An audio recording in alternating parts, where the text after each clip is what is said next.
Mari kita mengenal lebih dalam Nissan X-Trail T32 tahun 2014 hingga 2021 dalam waktu singkat, mulai dari varian dan spesifikasi, kelebihan dan kekurangan, konsumsi BBM hingga pajak tahunannya. Pada awal kemunculannya di tahun 2014, tersedia 3 pilihan model yaitu 2000cc manual, 2000cc CVT, dan 2500cc CVT sebagai varian tertinggi yang semuanya udah menggunakan penggerak roda depan. Untuk varian 2500cc memiliki mesin 4 silinder dengan teknologi multi-point injection, mampu menghasilkan tenaga sebesar 171 PS dan torsi 233 Nm.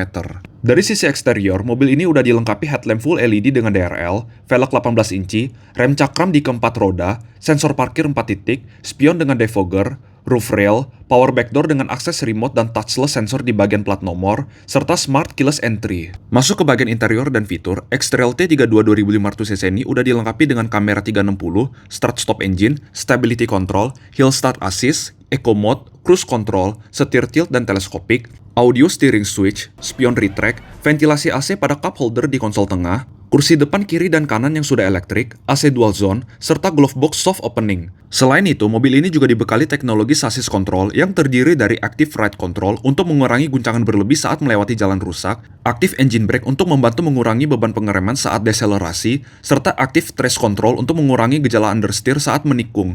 Namun, mobil ini masih menggunakan parking brake di kaki, hanya memiliki 2 airbag, serta antena model short pole. Dari segi kenyamanan dan material interior, jok sudah menggunakan bahan kulit dengan tambahan soft touch pada door panel dan dashboard bagian atas. Kursi baris depan dirancang menggunakan konsep Zero Gravity Seat dari NASA yang menopang 14 titik tekanan dari bahu hingga pinggul untuk menjaga postur tubuh tetap alami dan mengurangi kelelahan saat perjalanan jauh. Pada baris kedua juga tersedia armrest serta kursi yang bisa digeser dan direbahkan dengan headroom dan legroom yang cukup lega. Namun untuk baris ketiga, ruang yang tersedia terasa sempit dan kurang cocok untuk penumpang dewasa sehingga terkesan dipaksakan. Untuk varian 2000cc, mesin 4 silinder yang digunakan memiliki performa lebih rendah dengan tenaga 144 PS dan torsi 200 Nm.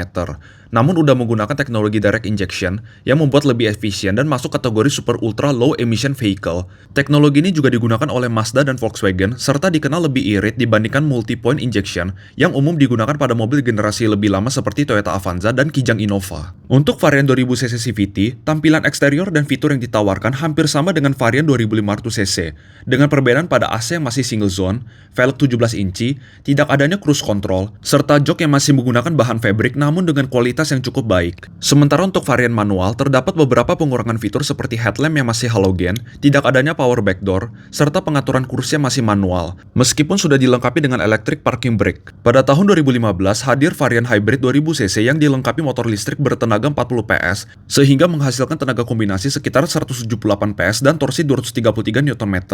Varian ini dibangun di atas platform dan mesin yang sama dengan versi 2000cc bensin, namun hanya tersedia dalam konfigurasi 5 penumpang karena baris ketiga digunakan untuk menyimpan baterai. Selanjutnya di tahun 2017, terdapat pembaruan berupa ukuran layar head unit yang lebih besar karena sebelumnya dinilai terlalu kecil, terutama saat menampilkan kamera 360, serta udah dilengkapi dengan fitur Bluetooth audio. Pada tahun 2018 muncul varian Extremer untuk mesin 2500cc yang memberikan tampilan lebih dewasa dengan tambahan aksen silver pada bumper depan, belakang, dan side body, steel plate X-Trail pada door seal, serta head unit yang lebih besar dengan tombol kapasitif. Kemudian pada tahun 2019, X-Trail T32 mendapatkan facelift yang bisa dikategorikan cukup major dan hanya tersedia dalam satu varian yaitu VL. Pada varian ini udah dilengkapi panoramic sunroof serta fitur Nissan Intelligent Mobility yang mencakup Intelligent Cruise Control, Forward Emergency Braking, High Beam Assist, Lane Departure Warning, Blind Spot Warning, dan fitur keselamatan lainnya. Selain itu terdapat tambahan kick sensor pada power back door, peningkatan jumlah airbag menjadi 6, serta penggunaan antena model shark fin. Dari sisi desain, perubahan juga terlihat pada lampu depan dan belakang,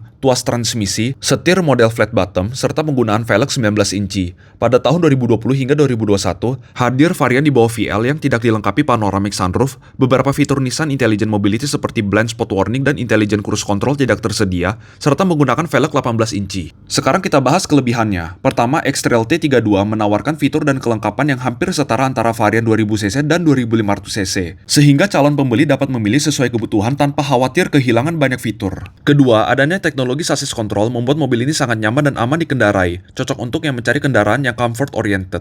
Ketiga, pada putaran mesin rendah, tenaga terasa terus terisi dengan tarikan yang halus berkat mesin naturally aspirated, sehingga penggunaan dalam kota terasa nyaman. Keempat, desain jok pada baris pertama dan kedua mampu menopang tubuh dengan baik sehingga tidak mudah lelah saat perjalanan jauh. Kelima, dari sisi perawatan, mesin tergolong mudah dirawat seperti mobil Jepang pada umumnya selama servis rutin dilakukan, dengan interval pergantian oli sekitar 5.000 hingga 10.000 km. Bahkan untuk mesin 2.500 cc masih dapat menggunakan BBM RON 90, sementara mesin 2.000 cc lebih sensitif terhadap kualitas bahan bakar sehingga disarankan menggunakan minimal RON 92. Namun terdapat beberapa kekurangan yang perlu diperhatikan. Pertama, meskipun mesin tergolong durable, transmisi CVT relatif sensitif dan membutuhkan perawatan rutin berupa penggantian oli dan filter transmisi setiap 10.000 hingga 20.000 km di bengkel resmi, karena harus menggunakan oli asli dari Nissan. Selain itu, mobil ini tidak disarankan untuk dikemudikan secara agresif, dan sebelum membeli unit bekasnya sangat penting untuk memastikan riwayat servis, terutama penggantian oli dan filter CVT, karena jika terjadi kerusakan, biaya overhaul dapat mencapai sekitar 30 juta rupiah. Kedua, dari sisi AC, beberapa komponen seperti evaporator dan expansion valve merupakan bagian yang cukup umum mengalami masalah. Biasanya disebabkan oleh kerusakan termistor yang membuat evaporator mudah membeku, ditambah dengan daya hisap kabin yang cukup kuat sehingga filter AC lebih cepat kotor. Perlu diketahui bahwa proses perbaikan evaporator umumnya memerlukan pembongkaran dashboard dan biasanya pada jarak tempuh 50.000 hingga 100.000 km. Komponen ini udah mulai memerlukan peremajaan. Ketiga, dari sisi performa, mobil ini kurang cocok bagi yang menginginkan sensasi berkendara agresif karena karakter mesin dan transmisinya yang lebih difokuskan pada kenyamanan, serta pada putaran mesin tinggi terasa ada efek tertahan dari CVT yang membuat manuver pada kecepatan tinggi kurang responsif. Keempat, posisi indikator blind spot warning yang berada di pilar terasa kurang ideal karena tidak searah dengan posisi spion saat ingin melihat mobil ke belakang. Kelima, sebagai mobil dengan penggerak roda depan, beban kerja pada roda depan lebih besar sehingga beberapa komponen kaki-kaki seperti lower arm, bushing, ball joint, dan link stabilizer cenderung lebih cepat mengalami keausan dibandingkan mobil dengan penggerak roda belakang. Untuk konsumsi BBM, perbandingan antara varian 2500cc, 2000cc bensin, dan 2000cc hybrid dapat dilihat pada tabel ini, di mana secara umum varian 2000cc lebih efisien dibandingkan 2500cc. Sementara itu, untuk pajak tahunan berada di kisaran 3,2 juta hingga 6,8 juta tergantung pada varian dan tahun produksi. Semoga informasi disampaikan bisa membantu kalian bagi yang hanya sekedar ingin tahu maupun yang berencana meminang mobil ini. Silakan tulis pendapat kalian mengenai mobil ini di kolom komentar, dan jangan lupa untuk like, komen, dan subscribe agar tidak ketinggalan informasi menarik lainnya seputar dunia otomotif.